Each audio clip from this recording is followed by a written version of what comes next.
নারায়ণগঞ্জের রামনগর গ্রামের একমাত্র স্কুল রাজনৈতিক কারণে বন্ধ। স্কুলের জায়গায় এখন বিশাল পুকুর। এলাকাবাসী বলছেন, কষ্ট করে গ্রামের শিক্ষার্থীরা এখন লেখাপড়া করছে পাশের গ্রামের স্কুলে। মোস্তফা মল্লিকের রিপোর্ট।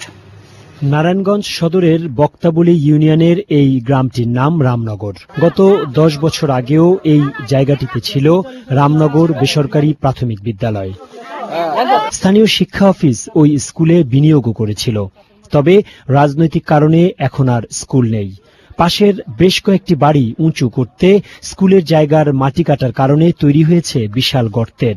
আমি তো নতুন হয়ে আসছি, 3 বছর হয়ে গেছে। নির্বাচিত হওয়ার পর জনগণের কমিটমেন্টও দিচ্ছি যে সব গ্রামে স্কুল আছে, রামনগরে স্কুল নাই, একটা স্কুলের ব্যবস্থা করবো ইনশাল্লাহ। কিছু সরকারি অনুদানে যে স্কুলটা হয়েছিল, স্থাপনাটা অলরেডি গায়েব হয়ে গেছে পর্যায়ক্রমে। খেলা তো চলছে, সেইটারে 2টা ফাটল ধরাইছে। রাজনীতি ঢুকাইয়া হ্যাঁ সে এক দলে করবো, আরেক দলে মেনে নিত না। এই এর লিগে এটা বদল হইছে। সবাই সহযোগিতায় যাতে আমাদের এইটা হয়, এটি আমাদের অনুরোধ। জমিদাতাকে স্থানীয়রা বলছেন স্কুলটি তাদের জন্য খুবই জরুরি।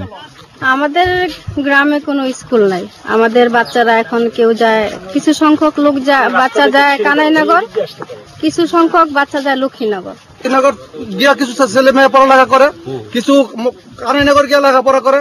যখন আমরা পর্যায়ক্রমে সমাপনী পরীক্ষার রেজাল্ট আসে, তো এই গ্রামের ছাত্রছাত্রীরা ভালো রেজাল্ট করে। তারা দূরে গিয়ে লেখাপড়া করে ঠিক, কিন্তু ভালো রেজাল্ট করে। আমার মনে হয় এই গ্রামে যদি আরেকটা স্কুল প্রতিষ্ঠা করা যায়, প্রাইমারি স্কুল, তো এই গ্রামে একটা উজ্জ্বল সম্ভাবনা দেখা যায়।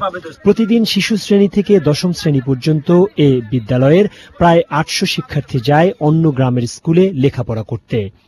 Mostafa Mallik, channel I, Narayanganj. এবার রূপালী ব্যাংক লিমিটেড চট্টগ্রাম সংবাদ।